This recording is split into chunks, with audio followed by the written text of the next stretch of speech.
식사들은 다 하셨나요? 예, 예.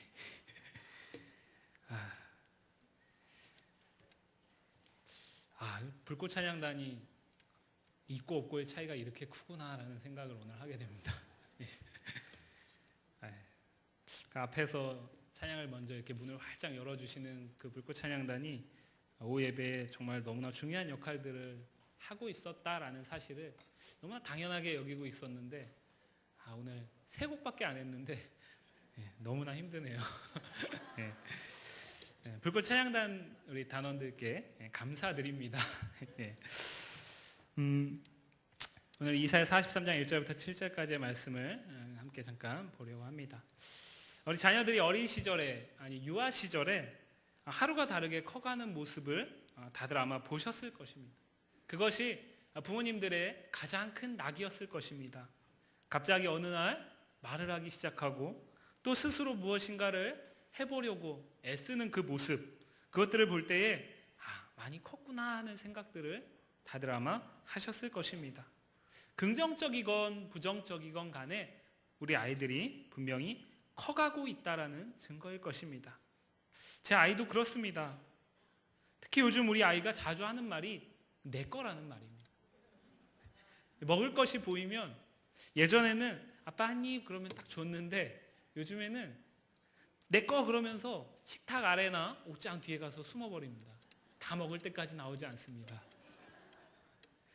아이가 내 거라고 말할 때 그 안에는 2가지 의미가 있는 것 같습니다. 하나는 말 그대로 내 소유니까 내 마음대로 할 수 있다는 뜻이 있는 것 같습니다.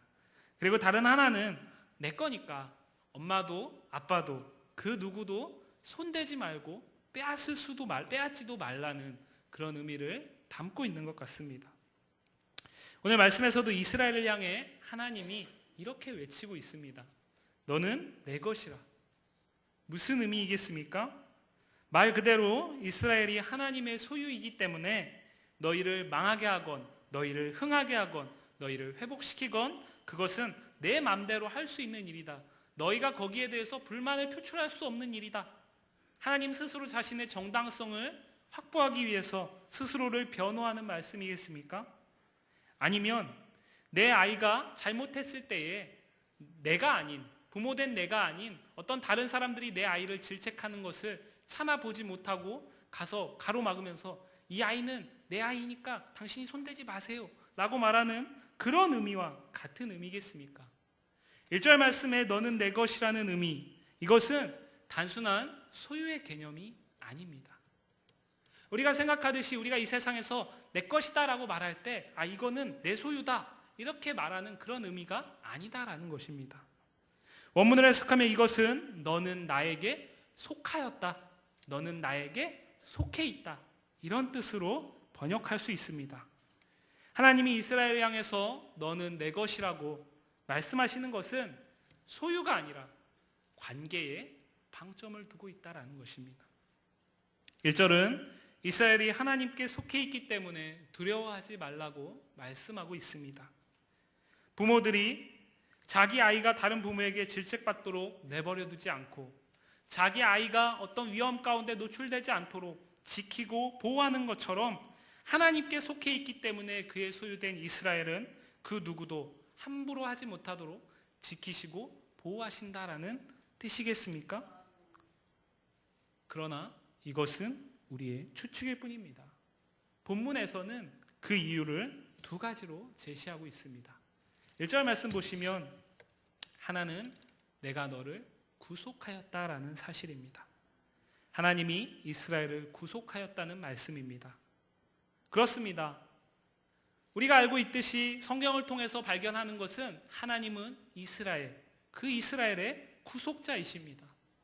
이스라엘을 애굽에서 종살이하는 이스라엘을 끌어내셨고 그들을 광야를 거쳐 약속의 땅 가나안으로 인도하신 분명한 구속자이십니다. 더 나아가 죄 가운데 죽을 수밖에 없는, 원죄를 가지고 그대로 내버려두면 죽을 수밖에 없는 다른 민족들과 똑같은 운명, 그 운명을 피할 수 없는 이스라엘, 그들을 하나님이 친히 구속하셨습니다.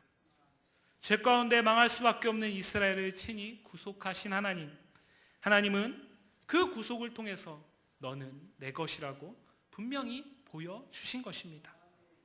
다음으로 내가 너를 지명하여 불렀다고 말합니다. 이것은 쉽게 이야기하면 이런 것입니다. 내가 너의 이름을 불렀다라는 뜻입니다. 이름을 하나님이 친히 부르신다라는 뜻입니다. 이스라엘의 이름을 하나님이 친히 불러주셨다라는 것입니다. 이게 무슨 의미가 있겠습니까? 이것을 이해하기 위해서 도움이 되는 시를 한 편 소개하려고 합니다. 아마 들어보셨을 텐데 김춘수라는 시인의 꽃이라는 시입니다. 내가 그의 이름을 불러주기 전에는 그는 다만 하나의 몸짓에 지나지 않았다. 내가 그의 이름을 불러주었을 때 그는 나에게로 와서 꽃이 되었다. 내가 그의 이름을 불러준 것처럼 나의 이 빛깔과 향기에 알맞은 누가 나의 이름을 불러다오. 그에게로 가서 나도 그의 꽃이 되고 싶다. 우리들은 모두 무엇이 되고 싶다. 너는 나에게, 나는 너에게 잊혀지지 않는 하나의 눈짓이 되고 싶다. 이름을 불러주기 전에는 하나의 몸짓에 지나지 않았습니다. 그러나 그 이름을 불러주었을 때 비로소 꽃이라는 의미를 가지게 되었다라고 시인은 말합니다. 그와 같이 서로에게 이름을 불러준다는 것은 의미 있는 존재로 서로에게 다가간다라는 것입니다. 그렇기 때문에 시인은 무엇이라고 말합니까? 내가 너에게, 네가 나에게 의미 있는 존재가 되고 싶다. 의미 있는 눈짓이 되고 싶다라고 말하고 있습니다. 누군가에게 의미 있는 존재가 되는 것, 그것을 이름을 불러주는 모습으로 표현하고 있는 시입니다. 서두에 너는 내 것이라는 말씀은 단순한 소유적 의미가 아니라 관계적 의미를 갖는다라고 말씀드렸습니다. 그것이 바로 분명하게 드러난 것이 하나님이 이스라엘의 이름을 부르신 이 모습입니다. 이스라엘은 성경에서 단순한 민족이나 나라가 아닙니다. 이스라엘은 원래 야곱이라는 사람의 이름이었습니다. 그러나 창세기 35장에서 라반의 집에서 돌아온 야곱이 베델에서 다시 제단을 쌓을 때에 하나님께서 말씀하십니다. 10절 말씀입니다. 하나님이 그에게 이르시되 내 이름이 야곱이지만은 내 이름을 다시는 야곱이라 부르지 않겠고 이스라엘이 내 이름이 되리라 하시고 그가 그의 이름을 이스라엘이라 부르시고 아멘. 야곱은 이전까지 야곱이었습니다. 그의 이름은 야곱으로 불림받았습니다. 하지만 하나님이 다시 돌아와서 야곱이 베델에서 단을 쌓고 하나님께 예배할 때에 임재하셔서 그의 이름을 이스라엘이라고, 이제는 너의 이름을 이스라엘이라고 부르시겠다라고 말씀하신다라는 것입니다. 야곱의 인생이 어떻습니까? 형 에서와 아버지 이삭을 속여가면서 장자권을 취했습니다. 그 거짓말 때문에 타국으로 떠나서 도망치듯이 떠나서 20여 년이라는 시간을 보냈습니다. 그곳에서는 순탄했습니까? 그곳에서 또 자신보다 더 위에 있는 더 큰 거짓말쟁이를 만나서 아내를 둘이나 만나게 되고 둘이나 두게 되고 그리고 그곳에서 종살이를 하게 됩니다. 생각보다 오랜 시간 야곱은 떠나 있었습니다. 그리고 마지막에 도망치듯이 고향으로 돌아왔습니다. 그 돌아오는 길 가운데는 순탄했습니까? 야곱은 걱정했습니다. 형 에서가 자신을 죽일까 봐. 자신이 분명 거짓말한 것, 그것을 형 에서가 기억하고 있고 아직도 분을 품고 있다면 자신은 살아남을 수 없다라는 사실을 야곱은 알고 있었습니다. 그래서 온갖 술수를 짜내고 대열을 나눠서 자신은 맨 뒤에서 동태를 살피면서 먼저 앞에 세 군대를 보냅니다. 하지만 하나님께서 형의 마음을 움직이셨고 에서는 야곱을 환대합니다. 이외에도 여러 사건이 야곱에게 인생 가운데 펼쳐집니다. 야곱의 인생은 굴곡진 인생의 결정판입니다. 그 어느 막장 드라마 못지않은 반전과 반전에 또 다른 반전이 더해지는 인생이었습니다. 바로 그때 다시 베델에서 야곱은 하나님을 찾게 됩니다. 그리고 비로소 하나님은 그를 이스라엘이라는 새로운 이름으로 불러주셨다라는 것입니다. 이것은 단순한 이름을 부른 것이 아니라 이스라엘이라고 부르시고 그때 비로소 하나님께서 너의 조상 아브라함에게 허락한 그 언약, 너의 아비 이삭에게 약속한 그 언약을 이스라엘인 너에게 내가 신실하게 이행하겠다라고 약속하셨다라는 것입니다. 하나님께서 이스라엘이란 이름을 부르신다라는 것은 하나님이 새로운 언약의 관계 속에 초청하셨다라는 뜻입니다.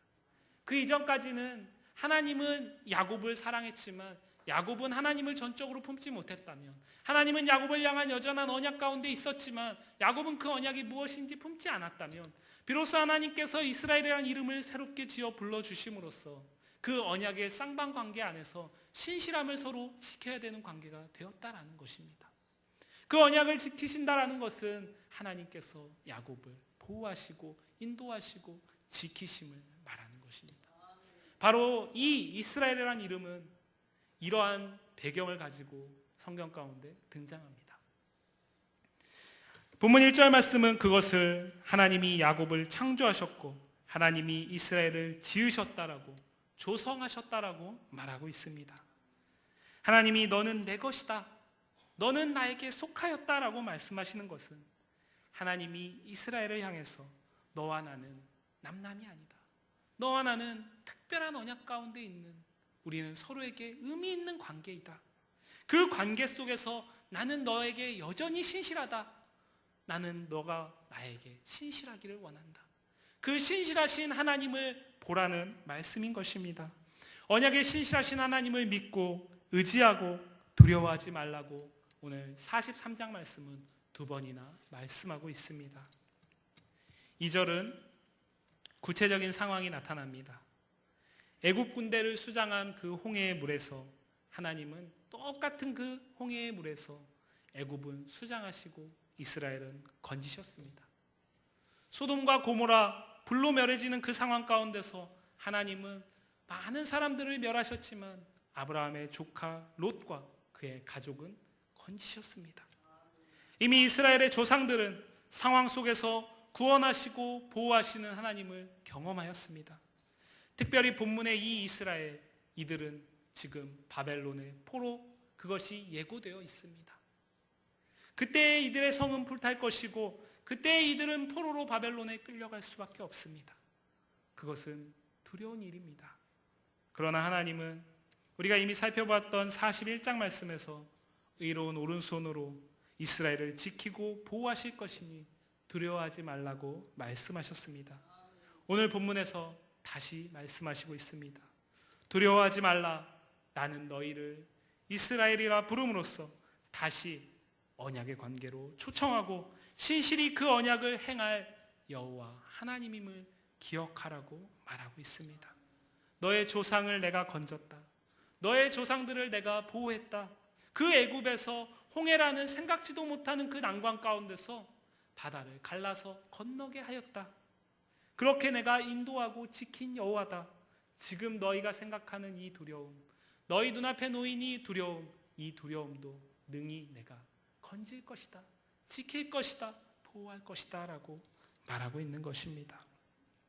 5절 말씀에서는 이 언약의 신실하신 하나님 보호하심에서 그치지 아니하고 사방에서 불러 모아서 다시 일으키시는 회복하심을 말하면서 두려워하지 말라고 말씀하고 있습니다. 멸망의 날에 이스라엘이 왜 두렵겠습니까? 그날에 이들이 다 포로로 끌려가서 모두가 생명을 유지할 수 있다면 두렵지 않겠지만, 지금도 그렇지만 전쟁이 일어나면 반드시 죽는 자가 생겨나게 됩니다. 생각지도 않았던 많은 사람들이 순식간에 죽게 됩니다. 생명을 빼앗기게 된다는 것입니다. 그것을 두려워하고 있습니다. 그러나 하나님은 무엇이라고 말합니까? 나는 그렇게 흩어진 이스라엘을 어쩔 수 없는 타의로 인해서 바벨론의 힘에 의해서 떠나고 포로로 끌려가서 흩어져 있는 너희들을 동방과 서방과 남방과 북방을 모두 불러 모아서 다시 회복시키겠다라고 말하고 있는 것입니다. 사방을 향해 흩어져 있는 하나님의 아들과 딸들 하나님께서 버리지 않겠다라는 것입니다. 하나님께서 내버려 두지 않겠다라는 것입니다. 하나님께서 그들을 다시 일으키셔서 다시 약속의 땅으로 언약 가운데로 불러주시겠다라고 말하고 있는 것입니다. 그곳이 아무리 먼 곳일지라도 땅끝과 같은 곳일지라도 하나님께서는 한 명이라도 빠짐없이 다 불러서 다시 회복시킬 것을 말하고 있습니다. 그것들을 막는 것이 있다면 하나님께서 만물을 향해 명하시면서 막지 못하도록, 가두지 못하도록, 방해하지 못하도록 다 해결하시겠다라고 말하고 있습니다. 오늘 끝이라고 생각하기에 두려워하는 이스라엘 향해서 하나님은 끝이 아니다. 너희는 분명히 환난과 핍박을 겪게 될 것이다. 그러나 그 환난과 핍박으로 인해서 이스라엘아, 나의 아들과 딸들아, 너희의 생명을 내가 상하게 두지 않을 것이다. 나 여호와는 아브라함에게 신실했던 것처럼, 이삭에게 신실했던 것처럼, 야곱에게 신실했던 것처럼, 너희의 조상들에게 신실했던 것처럼 나는 너와 지금도 함께하며 모든 자녀들을 아비인 내 품으로 다시 불러 모을 것이다 라고 말하고 있는 것입니다. 그날에는 어떤 물리적인 방해나 거리상의 문제 전혀 염려할 필요가 없습니다. 왜냐하면 하나님께서 친히 행하시기 때문입니다. 오늘 말씀은 그와 함께 이스라엘을 향한 하나님의 은혜가 얼마나 큰 것인지 다시 한번 말하고 있습니다. 3절과 4절 말씀 보시면 하나님께서는 죄 가운데 멸망할 수밖에 없고 죄 가운데 무너질 수밖에 없는, 이들이 의미 없는, 이유 없는 환난을 당하는 것이 아니라 마음으로부터 하나님을 떠나보냈던 그 죄 때문에 오늘 바벨론에게 멸망 예고를 받은 것 아니겠습니까? 이들을 대신해서 강대국 바사 그 고레스의 등장 때에는, 회복의 때에는 이스라엘을 내어주지 아니하시고 대신해서 애굽과 구스와 스바를 속량물로 주시겠다라고 말하고 있습니다. 이스라엘을 위해서 다른 열방을 대신 내어주시겠다라는 것입니다. 어떻게 이 일이 가능한 일입니까? 4절 상반절에 보시면 답이 나와 있습니다. 43장 4절 상반절 우리 함께 읽겠습니다. 시작. 내가 내 눈에 보배롭고 존귀하며 내가 너를 사랑하였은즉. 아멘. 이 일이 어떻게 가능하다라고 말합니까? 하나님께서 눈머셨기 때문입니다. 하나님의 이스라엘 향한 사랑이 그의 눈을 멀게 하셨기 때문입니다. 하나님이 눈이 멀어서 이스라엘의 죄를 보지 아니하고 그 사랑으로 이들을 내가 다시 내 품으로 불러들여야지, 그 사랑이 더 크게 작용하고 있다는 것입니다. 눈에 콩깍지가 끼었다라는 말을 우리는 흔히 사용합니다. 눈에 콩깍지가 끼게 되면 어떤 현상이 일어납니까? 모든 것이 아름답게 보이고 모든 것이 사랑스럽게 보입니다. 정말 심각한 문제여야 하는 것임에도 불구하고 그것이 문제로 느껴지지 않습니다. 정말 엄청난 잘못으로 받아들일 수 있는데 그 잘못보다 내가 사랑하는 그 사람이 더 눈에 다가오게 됩니다. 모든 것을 덮어버립니다. 하나님께서 회복의 날에 그렇게 하신다라는 것입니다. 하나님께서 어떻게 죄 없는 애굽과 구스와 스바, 그들을 죄 있는 이스라엘 대신해서 내어줄 수 있겠습니까? 하나님이 이스라엘을 더 사랑하시기 때문입니다. 하나님이 이스라엘을 그의 아들과 딸로 여기시기 때문입니다. 그렇기 때문에 이들이 죄 가운데 여전히 머물러 있는 것, 이들이 언약 가운데 신실하게 이행하지 않는 그것들을 하나님께서 보지 않으신다라는 것입니다. 오직 사랑의 눈으로 바라보시면서 이스라엘을 귀하고 존귀하게만 여기시게 된다라는 것입니다. 지극한 하나님의 사랑이 있었기 때문에, 그 사랑 때문에 이스라엘은 회복을 누릴 수 있다라고 말하고 있는 것입니다. 오늘 말씀은 이스라엘의 놀라운 회복, 그 마음에 하나님을 두지 아니하여 직접적인 위해와 고통이 가해지는 상황에서도 깨닫지 못하는 42장 25절 말씀의 그 이스라엘의 상황 가운데서도 주권적인 사랑으로 회복을 선포하는 하나님의 은혜의 도가니와 같은 말씀입니다. 조금의 깨달음도 돌이킴도 없는 이스라엘을 하나님은 왜 구원하시고 구속하시며 너는 내 것이라고 부르시겠습니까? 그것은 바로 하나님이 이스라엘을 도저히 사랑받을 자격이 없는 이 이스라엘을 너무 사랑하시고 귀하고 존귀히 여기기 때문입니다. 이스라엘만 그렇습니까? 우리 역시 마찬가지입니다. 하나님이 우리의 이름을 불러주기 전에 우리는 그저 세상의 다른 죄인들과 전혀 다를 바 없는 자들이었습니다. 그러나 하나님이 먼저 오셔서 우리의 이름을 불러주셨습니다. 그로 인해서 우리가 하나님의 이름을 다시 부를 수 있게 되었습니다. 하나님과 우리의 무너진 관계, 그 관계는 은혜의 언약 가운데서 다시 새롭게 회복된 것입니다. 하나님이 우리의 이름을 불러주고 우리가 하나님의 이름을 다시 부르게 되면서 우리는 하나님께 속한 자가 되고 모두가 새로운 이름을 받았습니다. 그 이름이 무엇입니까? 그 이름은 성도입니다. 우리가 성도라는 이름을 가질 수 있는 자격이 충분합니까? 우리가 이사야서 말씀을 통해서 보았던 이스라엘, 이들은 정말 이스라엘이라는 이름을 받을 수 있는 자격이 충분합니까? 그렇지 않습니다. 어찌 보면 이들은 요나가 건성건성 말씀을 전하면서 그 성이 망하기를 원하는 마음으로 복음을 전했지만 하루아침에 12만 명이라는 사람이 돌아와 엎드리고 회개한 것처럼 그 아수르 대적만도 못한 나라가 이스라엘입니다. 그런데 하나님은 그들을 여전히 이스라엘이라고 부르고 있다는 것입니다. 우리가 성도 되기에 충분합니까? 성도라는 이름이 과연 우리에게 걸맞는 이름입니까? 그렇지 못하다라는 것입니다.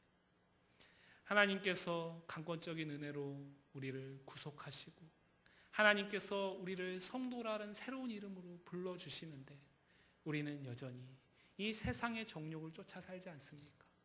우리는 여전히 하나님 한 분만으로 만족함을 누리지 못하고 한 발은 세상에 두고 한 발은 하나님을 향해 있지 않습니까?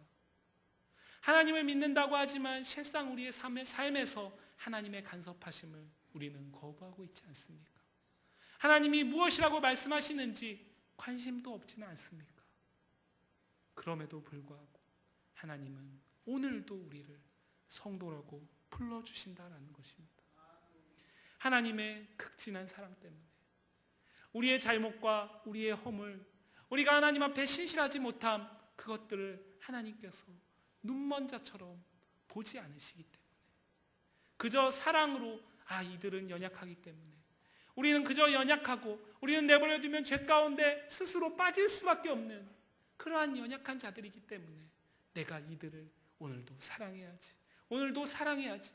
이들이 지금 비록 돌아오고 있지 않지만 내가 짝사랑하는 것 같지만 분명히 돌아올 날이 있을 것을 기대하시면서 오늘도 하나님은 우리를 사랑하고 있다는 것입니다. 우리는 그 사랑받기에는 여전히 죄인된 모습이 너무나 많이 있습니다. 그 사실을 고백하지 않고는 견딜 수 없는 자들입니다. 그래서 그 사랑을 받는 것이 송구하고 감당할 수 없는 자들입니다. 그러나 하나님은 그런 우리를 너무나 사랑하셔서 우리의 연약함, 여전히 죄인된 모습을 보기보다는 그저 존귀하고 귀하게 여기시면서 성도야, 너는 내 것이라고 오늘도 우리를 향해서 말씀하고 계심을 믿으시기를 바랍니다. 세상에는 아직도 하나님이 그의 이름을 불러주지 않은 자들이 너무나 많이 있습니다. 하나님이 그의 이름을 불러주지 않아서 세상 속에서는 저마다의 이름을 갖고 있지만 여전히 죄인된 존재로 무의미한 삶을 반복하는 자들이 너무나 많이 있습니다. 그 사실을 볼 때에 하나님이 우리를 성도라는 새로운 이름으로 불러주신다는 것이 얼마나 큰 은혜입니까? 바로 이 일을 위해서 하나님은 이스라엘 대신에 구스와 스바와 애굽을 내어주신 것처럼 우리를 위해서 구스와 스바와 애굽과는 비교할 수도 없는 전혀 차원이 다른 자신, 아들의 몸을 빌려서 이 땅에 오신 하나님, 그 예수 그리스도를 우리에게 주신 것입니다. 자신을 버리기까지 우리를 사랑하시고 하나님은 우리를 성도라고 불러주셨다라는 것입니다. 7절 말씀은 이렇게 하나님이 주권적으로 이름을 불러주시고 사방에서 불러 모은 자들을 하나님이 그의 영광을 위하여 창조하시고 조성하셨다고, 그리고 만들었다고 말씀하십니다.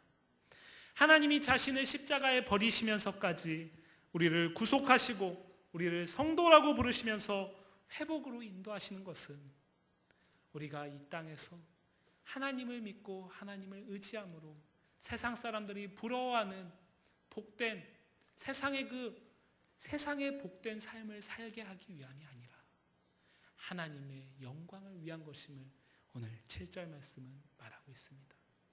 하나님은 우리를 성도로 부르셨습니다. 성도된 우리를 통해서 영광받기 위함입니다. 하나님이 우리를 성도라 부르시는 것은 우리가 성도의 충분한 자격이 있어서가 아니라 그에 합당한 복을 누리게 하기 위함이 아니라 죄로 인해 훼손돼 버린 하나님의 영광을 위한 것입니다. 다시 말해서 우리가 성도가 된 것은 우리의 행복과 우리의 만족과 우리의 안위를 위한 것이 아니라 하나님의 영광을 위한 것이라는 것이 말입니다. 성도된 우리를 통해서 하나님은 영광을 받으십니다. 그러나 성도된 우리의 삶은 결코 순탄하지 않습니다.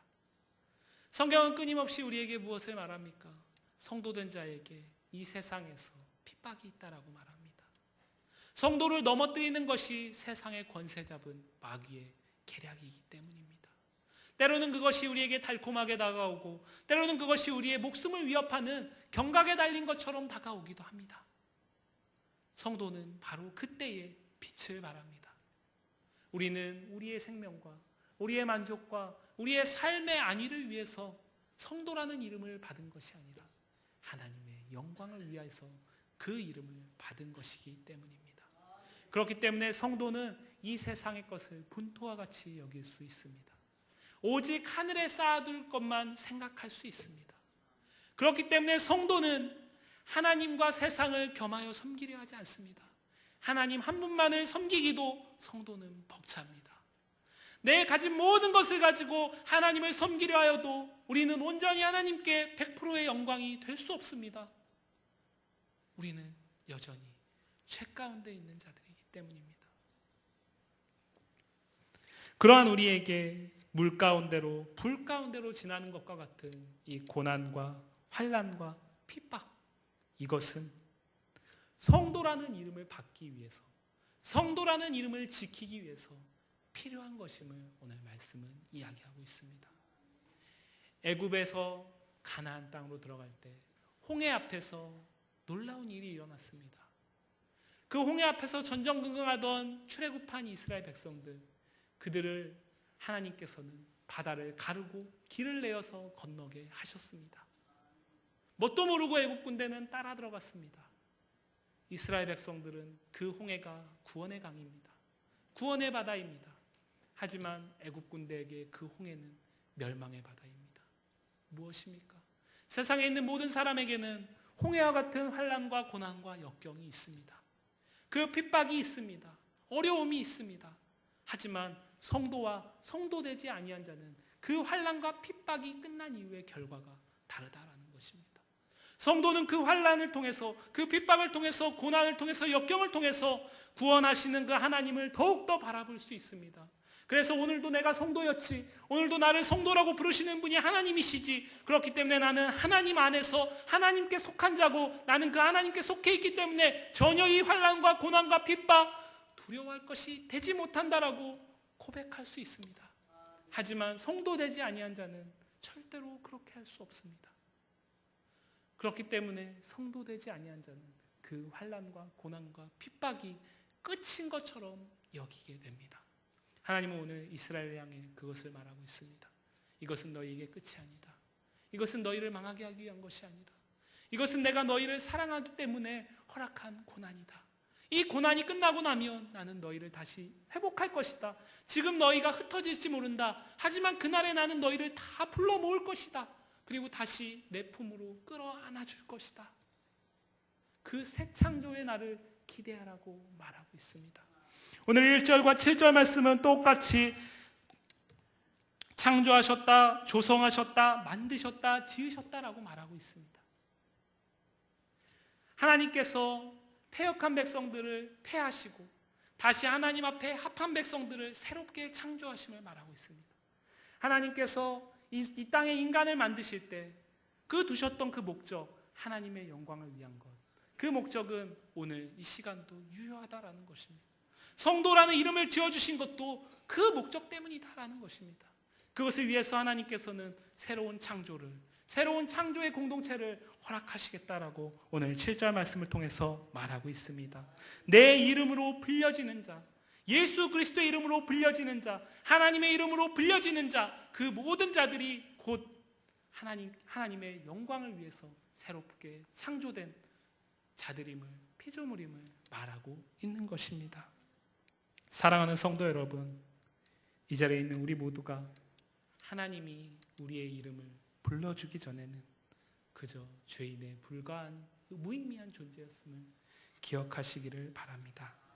이 사실을 잊지 마시기 바랍니다. 이 사실을 잊는 순간 우리는 하나님을 마음으로부터 떠나보낼 수밖에 없습니다.